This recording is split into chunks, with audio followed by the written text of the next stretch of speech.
கடையநல்லூர் அருகே துரை வைகோவை வரவேற்க வழங்கப்பட்ட இலவச தட்டுக்காக பெண்கள் முண்டியடித்த சம்பவம் அரங்கேறியுள்ளது. தென்காசி மாவட்டம் கடம்பன் குளத்தில் வைகோ நாடாளுமன்ற உறுப்பினர் தொகுதி மேம்பாட்டு நிதியில் கட்டப்பட்ட சமூக நலக்கூடத்தை துரை வைகோ திறந்து வைத்தார். முன்னதாக அவரை வரவேற்க வந்த பெண்களுக்கு வழங்கப்பட்ட இலவச சில்வர் தட்டுகளை பெற பெண்கள் முண்டியடித்ததால் பரபரப்பு ஏற்பட்டது.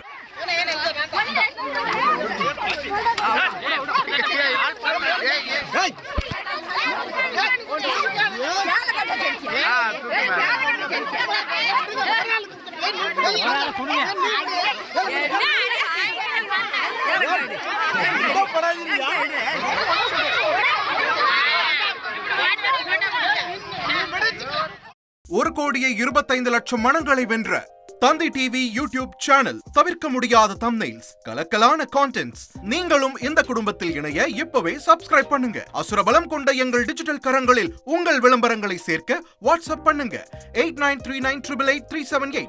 Email advtthanditv@dttv.in.